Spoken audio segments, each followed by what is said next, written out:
programang ito ay rated SPG. Striktong patnubay at gabay ng magulang ang kailangan. Maaaring may masiselang tema, lengguwahe, karahasan, sexual, horror o droga na hindi angkop sa mga... Ang programang ito ay rated SPG. Striktong patnubay at gabay ng magulang ang kailangan. Maaaring may masiselang tema, lengguwahe, karahasan, sexual, horror o droga na hindi angkop sa mga...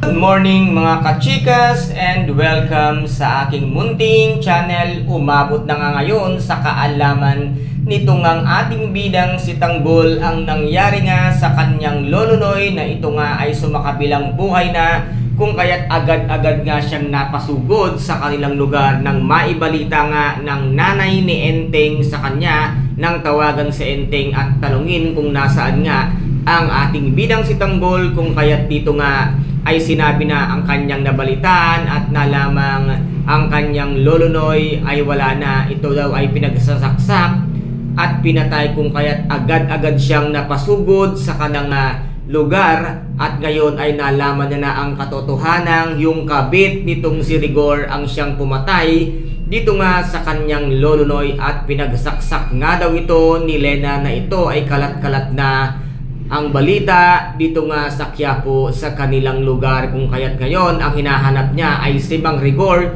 kung nasaan daw ito at agad nga niyang pinuntahan kung saan ang burol nga nitong si Mang Noy. At dito naman ay nasabi nga nitong si Enteng na ito raw ay isang malaking gulo dahil ngayon ay sasabog na namang muli ang isang Tanggol na ngayon ay walang makakapigil sa kanya kahit sino pa ang humarang sa kanya. Lalo na ngayon ay mayroon na silang malaking hinahawakang sasandalang pulis na handa siyang ipaglaban at ipagtanggol dahil sa laki ng kikitain nila ngayon kay Tanggol. Kaya guys, ito po ang ating mga pakaaabangan sa mga susunod na episode dito nga sa FPJ ang Batang Quiapo.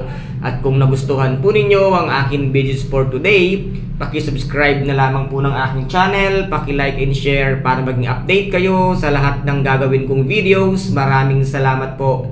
Ingat, God bless and bye-bye!